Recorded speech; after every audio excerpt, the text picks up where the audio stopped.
Our story today is the title story from the book A Lamp in Every Corner by Janeen K. Grohsmeyer. Many years ago in the land of Transylvania, in a mountain valley watered by quick rushing streams and shadowed by great forests of beech trees, there was a village of small wooden houses with dark shingled roofs. The people in the village were of the Unitarian religion, and they wanted a church of their own. A church set on the hillside, they decided, looking down upon the village as a mother looks down upon her sleeping child. So the people of the village labored long and hard to build themselves a church. The stonemasons hammered sharp chisels to cut great blocks of gray stone, and then set the stones into stout and sturdy walls. The glaziers made tiny glass panes and fitted them neatly into the windows with leaded lines.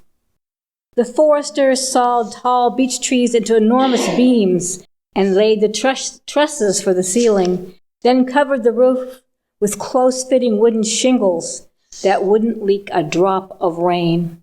The carpenters carved wood for the pair of wide-opening doors, sitting them on strong pegs so the doors hung straight and square. A bell was brought from a faraway city, then hoisted by ropes with a heave and a hoe to the top of the tower. The weavers wove fine cloths for the altar table, cloths embroidered with flowers and edged with lace. The smiths hammered black iron into tall lampstands and hammered thin bronze into shining oil lamps.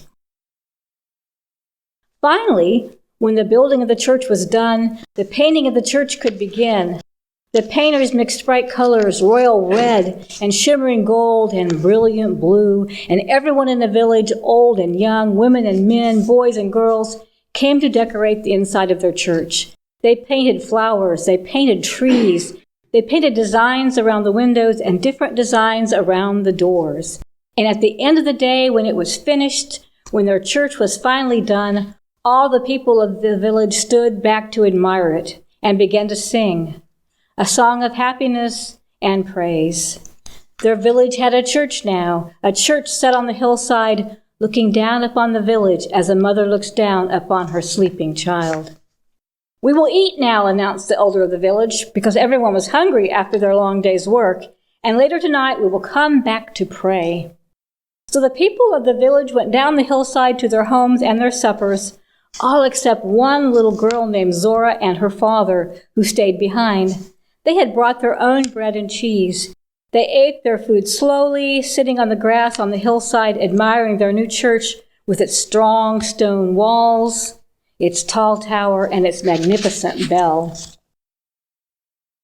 After they had eaten, they went back inside, opening those carved wooden doors to go into the gloriously painted sanctuary inside.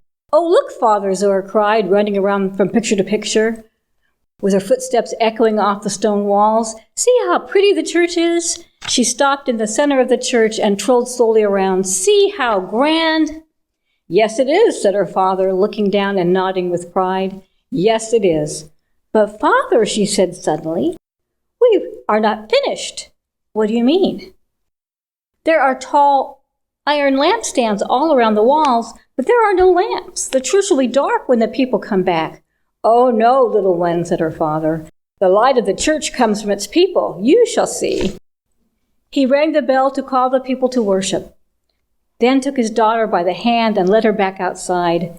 They waited on the grassy hillside next to their beautiful church of strong gray stone. The sun had set behind the mountains, and the night was coming soon. Yet in the glowing darkness, tiny points of light came from many directions and moved steadily up the hill.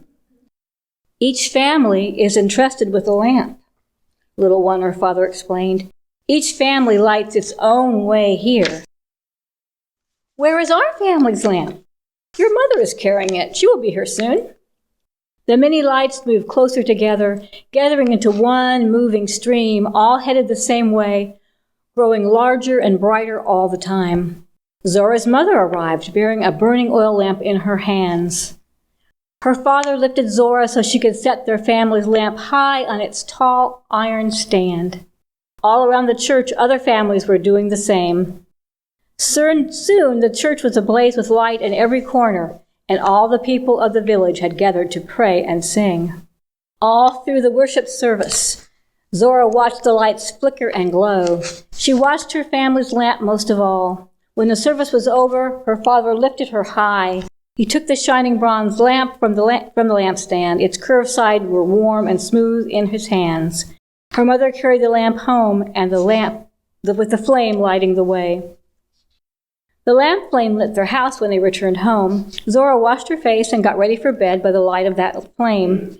"Mother," Zora began as she climbed into bed and lay down. "Yes, little one?" her mother asked, tucking the red wool blanket around Zora's shoulders.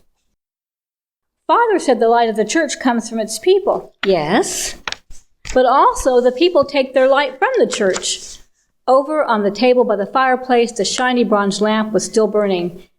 "And we have that light every day." "Yes, indeed," said her mother. "And even when we're not in church, even when the lamp is not lit, we carry the light of truth in our minds and the flame of love in our hearts to show us the right way to be. That light, the light from truth and love, will never go out." "Never?" asked Zora. "Never," said her mother. "And this bronze lamp will last for many, many years. When you are grown, we will give the bronze lamp to you. And when your children are grown, you will give the lamp to them, and all of you will carry it back and forth to church every time." "But there is only one lamp," Zora said. "So make another, and let the light grow. And someday, tell your children to make more lamps too. And now good night," her mother said, and kissed Zora once on this cheek, and once on that cheek, and once on the forehead.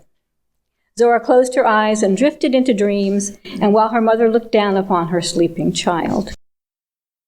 The years passed, Zora grew, the bronze lamp came into her care. She kept it polished and clean, and when the lamp bell rang out across the valley to call the people to worship, she carried the lamp back and forth to the church on the hillside, the flame always lighting her way.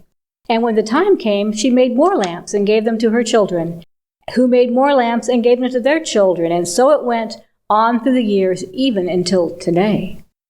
And always the light of truth and the flame of love from that Unitarian church on the hillside continued to grow and show them and us the way.